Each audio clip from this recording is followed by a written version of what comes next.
अब चक्रव्यूह के दूसरे चरण को कारगर साबित करने की बारी मेरी थी। चित्रा गहरी सांस अपने सीने के भीतर भरते हुए फिर युग से बोल पड़ती है।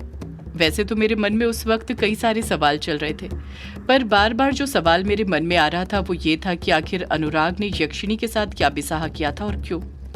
मेरी तो यही बात समझ में नहीं आ रही थी कि कई सारे सवाल चल रहे थे, पर बार बार जो सवाल मेरे मन में आ रहा था वो ये था कि आखिर अनुराग ने यक्षिणी के साथ क्या बिसाह किया था और क्यों। मेरी तो यही बात समझ में नहीं आ रही थी कि उसको यक्षिणी के साथ बिसाह करने की जरूरत क्यों पड़ी। और दूसरा सवाल जो बार बार मेरे मन में आ रहा था वो ये था कि आखिर यक्षिणी ने रज्जन को क्यों श्राप दिया था। वो रज्जन जो यक्षिण लोक का सेनापति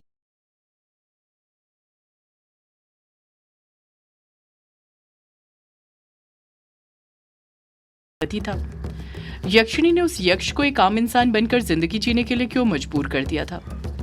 मेरे इन दोनों सवालों के जवाब अगर कोई दे सकता था तो वो सिर्फ और सिर्फ यक्षिणी थी, जिसे अनुराग ने कैद करके अपने पास रखा हुआ था। उस दिन बेसहा हो जाने के बाद अनुराग जब मुझे अपने रचे चक्रव्यूह के बारे में बता रहा था तो बातों ही बातों में उसने मुझे ये भी बता दिया था कि यक्षिणी यही है। और इस बात को सुनकर मैं समझ गई थी कि अनुराग ने यक्षिणी को यहीं ग्रेवयार्ड कोठी में ही कहीं पर कैद करके रखा हुआ है। चित्रा की बातें सुनकर युग मन में सोचने लग जाता है। माँ, सिर्फ आप ही नहीं बल्कि मैं भी यही जानना चाहता था कि आखिर पापा ने यक्षिणी के साथ क्या बिसाह किया था। और यामिनी भी अपने बाबा के श्राप को लेकर परेशान थी, पर मुझे ये नहीं पता था कि उसके बाबा को जिसने श्राप दिया था वो कोई और नहीं बल्कि उसकी माँ कामेश्वरी यक्षिणी ही थी। चित्रा फिर युग से बोल पड़ती है। मुझे पता था कि यक्षिणी ग्रेवयार्ड कोठी में ही कैद है। मुझे बस यक्षिणी को ढूंढना था, पर ग्रेवयार्ड कोठी में इससे पहले भी कई बार छानबीन कर चुकी थी। मुझे यक्षिणी कहीं पर भी नहीं मिली थी, पर अंदर ही अंदर मुझे ऐसा लग रहा था जैसे शायद कोई जगह छूट गई है। और मैंने सोच लिया था कि इस बार मैं ग्रेवयार्ड कोठी का कोना कोना छान मारूंगी, पर हर एक कोने को बड़े गौर से देखने के लिए मुझे वक्त चाहिए था और मेरे पास वक्त बहुत कम था, क्योंकि अनुराग अगले दिन ही युग को हॉस्टल छोड़कर वापस आने वाला था। मेरे पास बस एक दिन और रात तक का वक्त था। मैं अकेले पूरी ग्रेवयार्ड कोठी में यक्षिणी की तलाश नहीं कर सकती थी। मुझे एक साथी की जरूरत थी, और अगर गांव में कोई था जिससे मैं मदद मांग सकती थी तो वो कोई और नहीं बल्कि प्रशांत था। एक प्रशांत ही था जिसे अनुराग की सारी सच्चाई पता थी। उसे पता था कि अनुराग भक्षानर का वंशज है। युग बेटा, प्रशांत सच में मेरा एक बहुत अच्छा और सच्चा दोस्त था। ऐसे दोस्त भगवान हर किसी को दे। तुम्हारे और अनुराग के जाते ही मैंने प्रशांत को फोन करके बुला लिया था, पर उसे दूसरे गांव जाना था। पर जब मैंने उससे कहा कि मेरे जीने मरने का सवाल है तो वो सीधे बस स्टैंड से उल्टे पैर लौट आया। चित्रा एक गहरी सांस अपने सीने के भीतर भरते हुए फिर बोल पड़ती है। जब प्रशांत ग्रेवयार्ड कोठी आया तो मैंने उसे सब कुछ बता दिया। उससे कुछ नहीं छुपाया। मैंने उसे ये भी बता दिया कि मैं एक डायन और पिशाच की बेटी हूँ और मैं खुद एक डायन हूँ। मुझे तो लगा था कि प्रशांत ये सच्चाई जानकर बहुत डर जाएगा और कहीं वो मुझे भी बुरा न समझने लग जाए, पर ऐसा कुछ हुआ ही नहीं, बल्कि वो तो मुझसे उसी तरह बातें कर रहा था जैसे पहले करता था। शायद वो जानता था कि मैं बुरी नहीं बल्कि अच्छी डायन हूँ। युग मन में सोचने लग जाता है। मुझे अच्छे से याद है, उस कहानी में भी यही लिखा हुआ था कि पापा के बैंगलोर जाते ही माँ ने प्रशांत अंकल को फोन करके बुलाया था और वो दोनों रात में ग्रेवयार्ड कोठी में एक साथ रुके भी थे। पर उस रात ग्रेवयार्ड कोठी के अंदर क्या हुआ था ये मुझे नहीं पता था, पर अब जरूर चल जाएगा। चित्रा फिर युग से बोल पड़ती है। प्रशांत और मैंने ग्रेवयार्ड कोठी में यक्षिणी को ढूंढना शुरू कर दिया था, पर सुबह से शाम हो गई और शाम से रात, पर यक्षिणी हमें कहीं पर भी नहीं मिली। हमारी समझ ही नहीं आ रहा था कि अनुराग ने यक्षिणी को कैद करके ग्रेवयार्ड कोठी में कहां पर रखा था। सुबह होने तक हम दोनों बस यक्षिणी को तलाशी करते रहे, उसे आवाजें लगाते गए, पर बदले में न यक्षिणी का कोई जवाब आया, न हमें यक्षिणी कहीं मिली। हमें एक भी ऐसा सुराग नहीं मिला था जिससे हम यक्षिणी के पास पहुंच सकते थे। यक्षिणी के ना मिलने से अनुराग के खिलाफ जो मैं चक्रव्यूह रचने की सोच रही थी वो अधूरा रह गया था। उसका दूसरा चरण ही पूरा नहीं हो पाया था। इतना कहकर चित्रा चुप हो जाती है। उसका चेहरा उतर जाता है। चित्रा के मायूस चेहरे को देखकर युग समझ जाता है कि चित्रा उस दिन मिली हुई हार को आज तक नहीं भुला पाई थी। उसे आज तक अफसोस था कि वो अनुराग को अपने बनाए हुए चक्रव्यूह में नहीं फंसा पाई थी। अगले ही पल आंसू की बूंद में फिर से हलचल होनी शुरू हो जाती है। कुछ देर बाद जब युग को सब कुछ क्लियर नजर आने लग जाता है तो युग देखता है कि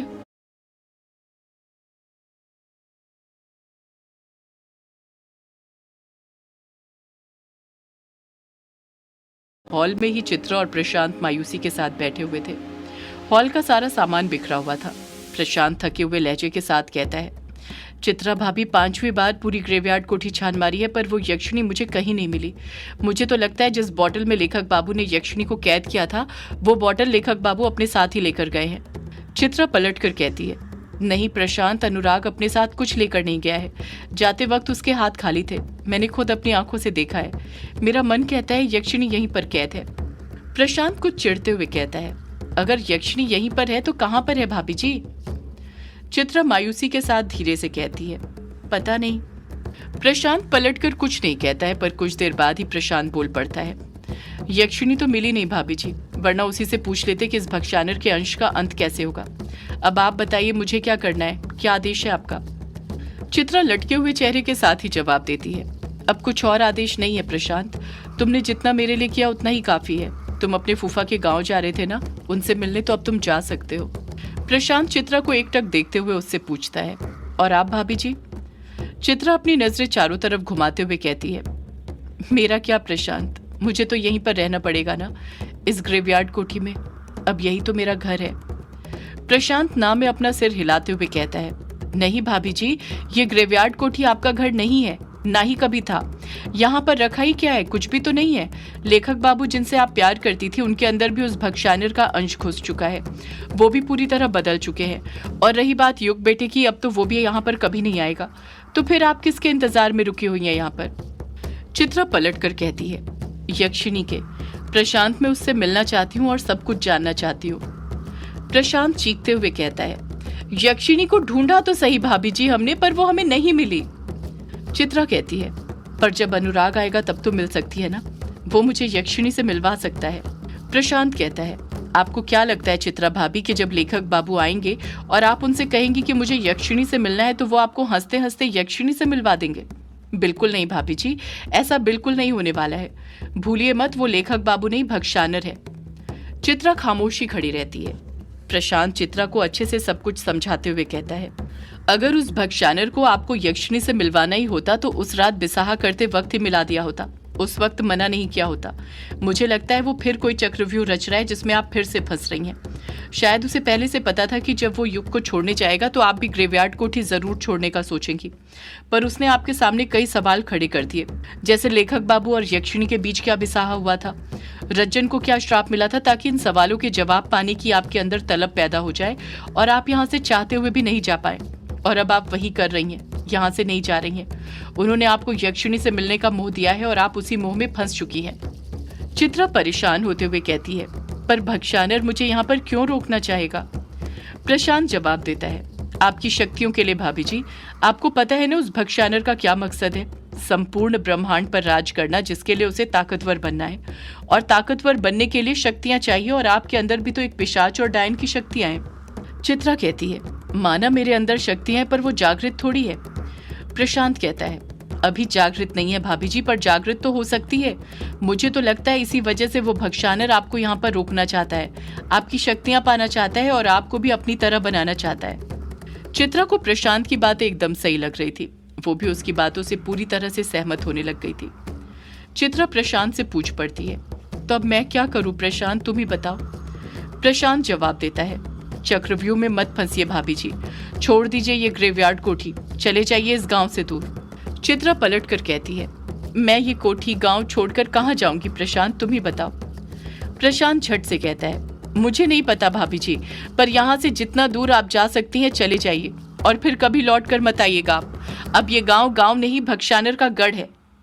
चित्रा नम्र लहजे के साथ कहती है, पर मेरे बेटे युग का क्या प्रशांत? प्रशांत कहता है, आप युग के बारे में अब क्यों सोच रही हैं भाभी जी? वो हीरा देकर आप पहले ही उसे सुरक्षित कर चुकी हैं उस भक्षानर से, और अब आप यहाँ पर रुककर क्या करेंगी? अब युग दोबारा यहाँ पर कभी नहीं आने वाला, और आ भी गया तो आप उसे गले लगाना तो दूर, बात तक नहीं कर पाएंगी। प्रशांत की ये बात सुनकर चित्रा और ज्यादा मायूस हो जाती है, उसका पूरा चेहरा उतर जाता है।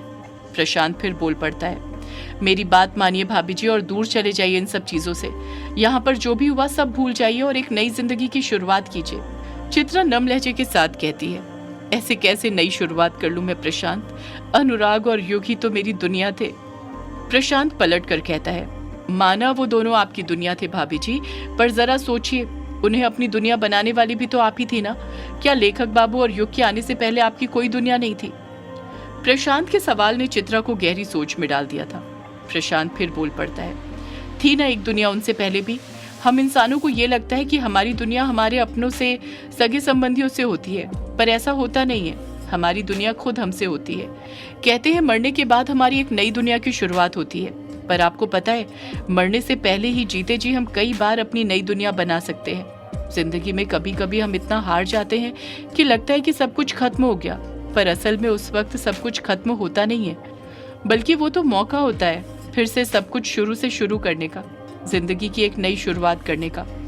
ये जिंदगी हमें कई मौके देती है एक नई जिंदगी की शुरुआत करने की, और उसी जिंदगी ने एक नई जिंदगी की शुरुआत करने का मौका आपको दिया है। चित्रा बड़े ही गौर से प्रशांत की सारी बातें सुनते रहती है। उसे प्रशांत की बातों में एक उम्मीद की किरण नजर आ रही थी, वो उम्मीद की किरण जो उसकी जिंदगी की एक नई शुरुआत कर रही थी।